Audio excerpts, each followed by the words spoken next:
Haryana today और मैं हूं आपके साथ हर्ष कुमार।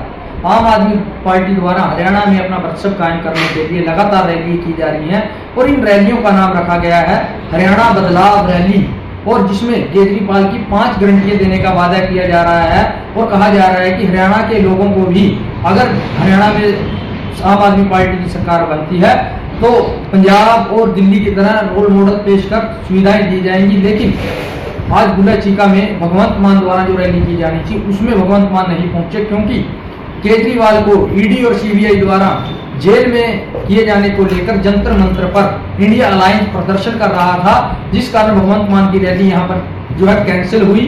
लेकिन भगवंत मान तो नहीं पहुंचे, यहाँ पर जो है पंजाब की कैबिनेट मिनिस्टर अनमोल गगनमान पहुंची थी और उन्होंने हरियाणा सरकार पर बचते हुए हरियाणा सरकार की शिक्षा, चिकित्सा, सड़कें, नशा, बेरोजगारी पर निशाना साधते हुए हरियाणा सरकार को आड़े हाथों लिया। और इसी दौरान जो आम आदमी पार्टी के वरिष्ठ उपाध्यक्ष हैं अनुराग डांडा, उनके द्वारा एक बयान दिया गया था बीते दिनों कि भीतरघात के कारण जो शील गुप्ता है लोकसभा चुनाव हारे हैं, इससे वो आज यू टर्न लेते हुए नजर आए और उन्होंने कहा कि कोई भीतरघात नहीं हुआ है। जैसा कि कार्यकर्ताओं ने उन्होंने बताया था, उन्हें मीडिया में इस तरह का बयान दिया था, लेकिन जब समीक्षा बैठक की गई तो इसमें इस तरह की कोई भी बात सामने नहीं आई। हालांकि जब अनुराग डांडा से इस बारे बातचीत की गई तो उन्होंने कहा कि यह पूरा मामला कार्यकर्ताओं की बातचीत पर किया गया था, लेकिन समीक्षा बैठक में सभी बातें झूठी नजर आई। और उन्होंने कहा कि हरियाणा में गुंडा राज पनप रहा है। जिस तरह बीजेपी एमएलए लोगों पर आरोप लगा रहे हैं कि पिस्टल तानी, इसकी सच्चाई कुछ और है। बीजेपी एमएलए खुद वहां पर कब्जा करने पहुंचे थे।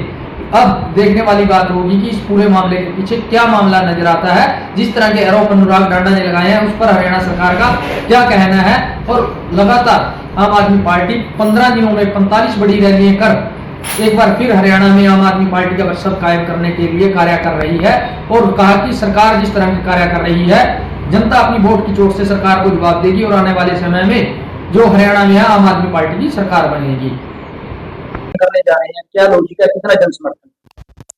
हरियाणा के भ्रष्टाचार का बदलाव करना है, हरियाणा में बेरोजगारी का बदलाव करना है, हरियाणा में स्कूलों की बदहाली का बदलाव करना है, हरियाणा में खराब हॉस्पिटलों का बदलाव करना है, हरियाणा के अंदर जो गुंडा राज बन गया है उसको कानून राज बना के बदलाव करना है। हरियाणा का लाल अरविंद केजरीवाल हरियाणा में लाना, ताकि हरियाणा भी दिल्ली की तरह बदल सके, हरियाणा भी पंजाब की तरह बदल सके। तो सर भ्रष्टाचार को लेकर बात करते हैं, भ्रष्टाचार को लेकर केजरीवाल खुद जेल में है, लगातार बीजेपी आरोप लगाती है। देखिए, आज तक एक 25 पैसे भी बीजेपी रिकवर नहीं कर पाई। कोर्ट ने कहा कि इस केस से अरविंद केजरीवाल का दूर दूर तक संबंध नहीं। सुप्रीम कोर्ट ने कहा कि इस केस से अरविंद केजरीवाल का दूर दूर तक संबंध नहीं और दोनों कोर्टों ने जमानत दी। परंतु डरता हुआ तानाशाह ने फिर किसी और धारा में अरविंद केजरीवाल को रोक लिया। परंतु कब तक रोकेगा? सत्य है, हारता नहीं, लेट हो सकता है। हिंदुस्तान का हर व्यक्ति ये समझ रहा है कि बीजेपी ने डरते हुए कि कहीं जो अरविंद केजरीवाल ने अच्छे स्कूल और कॉलेज बनाए सारा हिंदुस्तान नामा, अरविंद केजरीवाल ने 24 घंटे बिजली दी और मुफ्त दी सारा हिंदुस्तान नामा, अरविंद केजरीवाल ने हर गांव के अंदर मोहल्ला क्लिनिक दिया सारा हिंदुस्तान नामा के। इस डर से डरते हुए अरविंद केजरीवाल को इस तानाशाह ने रोका। सर गुंडा राज की बात करते हैं, बीजेपी विधायक पर पिस्टल तान ली, किस तरह देखते हैं लाइन को? देखिए, मैं तो ये कह सकता हूँ 35-35, 40-40 गोलियां चलाना, फिरौती की चिट्ठी ठोकना, फिरौती मांगना, विधायक के ऊपर गोली चलाना, पुलिस के ऊपर गोली चलाना, इससे ज्यादा गुंडा राज क्या होगा? हरियाणा के अंदर अब सारा प्रदेश ये कह रहा है कि ये बीजेपी सरकार की मिली भगत से हरियाणा में गुंडा राज बना रहा है। आज भगवंत मान को पूरा पंजाब जाता है। भगवंत मान ने 24 घंटे बिजली कर दी, मुफ्त कर दी, 24 घंटे पानी दे दिया, मुफ्त दे दिया। भगवंत मान ने 46,000 से ऊपर बच्चों को सरकारी नौकरी दे दी, अड़ों कर्मचारियों को पक्का कर दिया, ओल्ड पेंशन स्कीम लागू कर दी, महिलाओं को 1000 रुपए महीना देना शुरू कर दिया और इसके साथ साथ ओल्ड पेंशन स्कीम लागू कर दी, विधायकों की और सांसदों की एक से ज्यादा पेंशन पंजाब के अंदर बंद कर दी। तो पंजाब सरकार का ये जो क्रांतिकारी बदलाव, इससे सारे विपक्षी परेशान होकर कुछ ना कुछ तो बोलेंगे। तो सर लगातार आपका जो इंडिया गठबंधन था उसमें आपने चुनाव लड़ा, हालांकि हार गए, उसके क्या कारण रहे, कहाँ कमियां रही, आपने क्या उसका निष्कर्ष निकाला? देखिए, मैं तो स्पष्ट तौर पे कह सकता हूँ कि इंडिया गठबंधन के तहत हमने चुनाव लड़ा। मुझे लगता नहीं कि कुरुक्षेत्र में किसी ने मुझे वोट नहीं दी, परंतु भाग्य में शायद अभी सेवा या मेरे भाग्य में आके नहीं लिखी हुई, परंतु बहुत प्यार मिला मुझे।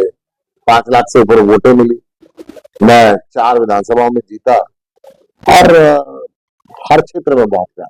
सर भीतरघात की बात हो रही है, किस तरह देखते हैं भीतरघात हुआ? देखिए, ये बड़ी स्पष्ट है कि जब ये कह रहा हूँ मुझे कोई ऐसा लगता है नहीं जिसने मुझे वोट ना दी, तो इसका जवाब तो मैं डाटा साहब बैठे, डाटा साहब कह रहे थे भीतरघात हुआ। नहीं, वो सारी बात हमारी स्पष्ट तौर पे सभी जो भी विचार था सबने समीक्षा बैठक में रखा और हम लोग उसके बाद एक राय होकर ये निकले कि भाई जिसने मदद की बहुत बढ़िया, जिसने नहीं की वो उसको मुबारक। लेकिन हम लोग एक राय होकर ये निकले कि कुरुक्षेत्र के लोगों ने गुप्ता जी को खूब प्यार दिया। गुप्ता जी को 5,13,000 वोट मिले। आप समझ रहे हैं उसका मतलब? किसी भी दूसरे नंबर पे रहने वाले उम्मीदवार को आज तक 4 लाख वोट नहीं मिले कुरुक्षेत्र सीट के ऊपर, हमें 5,13,000 वोट। दूसरी तरफ आप देखें जो पार्टियां बीएसपी है, जेजेपी है, इनेलो है, कितनी बड़ी बड़ी पार्टियां, इनकी सरकारें रही, उसके बावजूद भी उन 3 में ना 13 में कोई गिनती में नहीं था। तो मुझे लगता है कि कुरुक्षेत्र के लोगों ने बहुत प्यार दिया और समीक्षा बैठक से हम लोग एक राय होकर निकले कि बीती तारीख विसार दे, आगे की सुध ले। हम आगे मजबूत तैयारी इतनी ज्यादा कर रहे हैं कि अब 4 विधानसभा जीते, अगली बार जब विधानसभा चुनाव हो तो 9 की 9 विधानसभा कही थी। तब मैंने बहुत स्पष्ट तौर पर ये कहा था कि ये मेरे पास किसी के निजी विचार आए, किसी व्यक्ति ने मुझे ये कहा है, मेरे पास ये सूचना आई। ये सारी बातों पर हम चर्चा कर चुके हैं समीक्षा बैठक के ऊपर, और जब पार्टी एक राय हो जाए किसी बात पे सारी चर्चा करने के बाद, तो मुझे लगता है कि उसी लाइन को हम लेके आगे चलेंगे कि हमको भरपूर सहयोग कुरुक्षेत्र से मिला लोगों का और हमको आगे किस तरीके से तैयारी करनी है उसकी रणनीति भी तैयार करनी।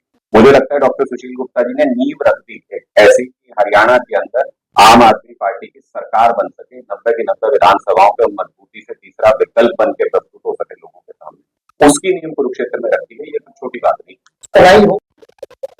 बैलेंस पक्का है, जनता के साथ है। हरियाणा की और मैं